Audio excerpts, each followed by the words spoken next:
All right, Ultimate Hoops Nation. My name is Reid Nelson. I'm joined here by Izzy Alkafas. This is This Week in Rec, Week 3. How are you? Good. I always ask that. Okay, we'll start it off. Kevin Mayer, the Blue Chips, sinks the Guerrillas with only seconds remaining. We have both the highlight and the interview as well from Mr. Mayer. Here is that right here. 12. 10, 9, Briggs, you got a timeout. 7, 6, 5.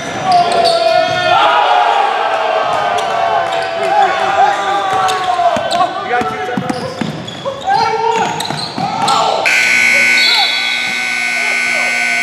All right, UH Nation, I'm here with Kevin Mayer. Game winner tonight over the Guerrillas.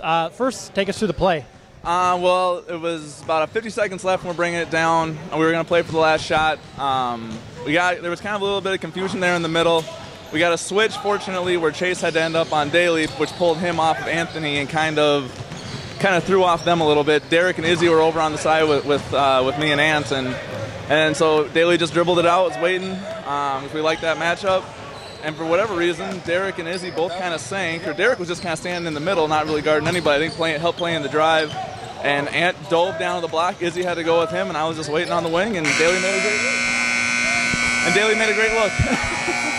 There's no shot clock in Ultimate Hoops. Nope. So, I mean, if there were 3.5 minutes left, you guys could have run down 3.5 minutes. But where is that line between acceptable and not acceptable? Yeah, in my head, it's always been like a minute. I mean, if it's under a minute, that's probably when my internal clock starts thinking, all right, this is something to kind of pull out, look for that, especially in a tie game. Because otherwise, I mean, it's if one team's up there, it's usually fouls or something like that. So, or if you're down, you're attacking. So I'd say a minute. It's probably what my call would be. Is there a team you enjoy beating more than the Guerrillas? Rebels. As in 4 weeks ago or whenever it was. It doesn't get any better than that. But Guerrillas are up there. And Celtics. Thank you, Kevin. Congratulations. Great shot. Thank you, Reid. That was Kevin Mayer of the Blue Chips. Big shot right over your fingertips. I mean, did you graze that?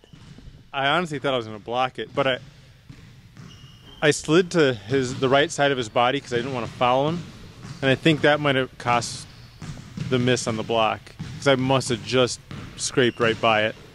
But I just wanted to contest it and make him think about it, and Kevin doesn't have the quickest release, so I did have some time to get there. He just made a great shot. It was a phenomenal shot. Coming back the other way, Mr. Brian Marmol had a pretty decent look. What are your thoughts on what unfolded at the end? Well, he thought he got fouled. I think he drew some body contact, but you can't call that at the end of that game. It's got to be blatant. You can't call it? What if it's a foul? It's got to be blatant. I guess if the team is down 3, you get a little. It's more likely you'd call it. If it was tie game, you'd never call it. So number 2 seed Squires fall yesterday without Matt Hamill. Number 3 seed Guerrillas fall yesterday without Justin Martin.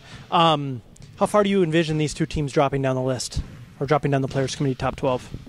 They'll fall to the probably 6, 7, 8 range, is my guess. Still early. There's going to be a lot of movement this season. We had a chance to speak with, speaking of Players Committee top 12, number 12 ranked team this week, the Shockers, have had sort of an up and down franchise so far. I had a chance to speak with Mr. Aaron Daniels of the Shockers. Here's that interview. All right, Ultimate Hoops Nation, I'm here with Aaron Daniels of the Shockers. Tough loss tonight against a very good team. Talk about your game against the Muskies. Started off a little slow, weren't hitting our shots. Defense didn't play so good in the first half. I think we allowed 38 points. It's better in the second half. We shot better the first 2 weeks. I think we're just a little small.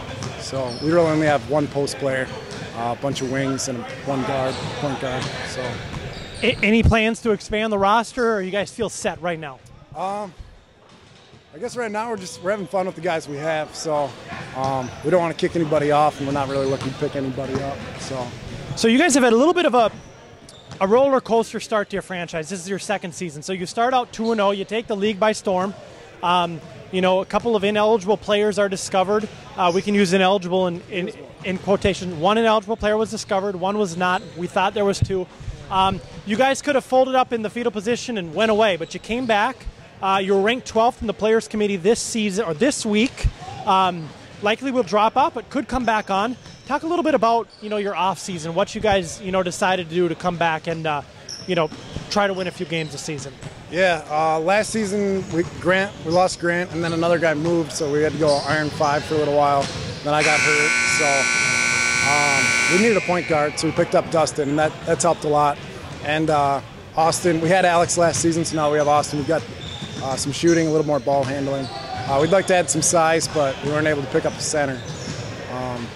Yeah, I guess as far as losing Grant, he was, it's been commented that he didn't have the best stats last season, but he's our ball handler and he's a real good passer, so it's stuff that doesn't show up on the stat sheet that we lost there. So, coming into this season, what was you targeted Dustin, you targeted the other Braun brother. Was your plan ball handling and shooting? Yeah, you could always get better at shooting, but we wanted size, and I contacted a few guys and didn't get any responses, so no luck there. I guess we're just looking to have some fun guys, because I think we thought we had a pretty good team last year, but we just had some unfortunate situations where guys moved. One was ineligible, injuries. So we didn't think we had to upgrade too much for this season. Well, thank you very much for your time, Aaron. Congratulations on the ranking earlier this week, but good luck the rest of the season. Thank you. Thank you. That was Aaron Daniels of the Shockers. I was so happy to see those guys come back after what had happened to them, the first season and with Grant Torgerson. Do you think the Shockers could make some noise this season? If they add Grant Torgerson. Can they add Grant Torgerson? I don't think so. I have to watch them more extensively, especially their new additions. It's so early. These questions are great, but it's so early that it's hard to really put anything behind it.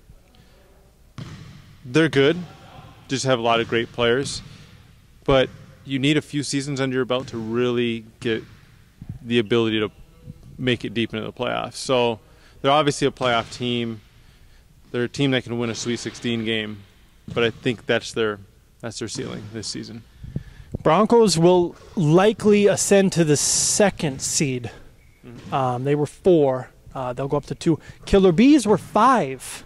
They could go up to as high as 3. What are your thoughts on both the Broncos as the 2 seed and the Killer Bees as the 3 seed, potentially? Well, I had the Broncos at 3, so I think 2 is fair for them. I think I had the Bees rated lower. I just rank Fridley a little lower than Bloomington. The Bees could very easily just walk through Fridley, maybe go 7-1 if they play the Avengers. But we've seen historically that a lot of the not elite teams, so the Avengers or Turtles or Celtics that go 8-0, 7-1, any other team that has done that in Fridley has gone on to disappoint in the playoffs. So I expect that to kind of be the case with them. They're going to feel really good going into the playoffs with a 7-1 record, and then they're going to get stung by a team in Bloomington that's maybe 5-3. That's how it's happened for the past 6-7 playoffs, it seems, and I expect it to happen again. Is there only one team out of Fridley that you think can compete for championship? This season, yes. Speaking of too early for questions, the too early MVP race. Who are you looking at this season as potential MVP candidates? We're 3 weeks in, so we're almost halfway down through the season. It's so hard because there's a lot of if you look at the Avengers, they've done it with a lot of good team basketball. If you look at the Broncos, it's been dispersed throughout the team. And then you look at the Killer Bees, same thing. There hasn't been a guy that this season, early in the season, that's really stood out. And I haven't broken down looking at the numbers to see who's kind of stood out. But, I can flip the question and ask you. You've watched basketball this season extensively as well. Has anybody stood out? Obviously, Zhao's had a couple good games. But has he been the MVP? It's tough to say. You got to look at the top. The Rebels are the 1 seed, correct? right now? Yeah. The Avengers. The Avengers are the 1 seed. Like you said, good team. Yeah, I mean, that's tough to say. I mean, Dustin had a quadruple-double last week, but the Pigeons laid an egg this week. Just couldn't resist that. So, you know, I mean, that's why you're here, so you can answer those questions. I mean, you know, I ask the questions, you answer them, so I don't know. I will be doing an MVP race starting next week, so I will have like my top 5, and then it'll be a running thing now that Nick Battaglias is doing the predictions, which he did a great job. Yes, he did. Wonderful job. He did a great job. So little claps for Nick. Surprised, I wasn't expecting that of Nick. It's nice. It's nice to have a guy that can come in and do the predictions, and now I can focus on other articles that people could get interested in. So I'll do the MVP race, maybe some awards races, and kind of mix it up. So look for that this coming week. Well, before we know it, it's going to be playoff season. So you have 2 weeks to add players to your teams. The tip-off of Week 5 is the deadline to add players. And another week in the books. Week 3, we'll see you guys next week.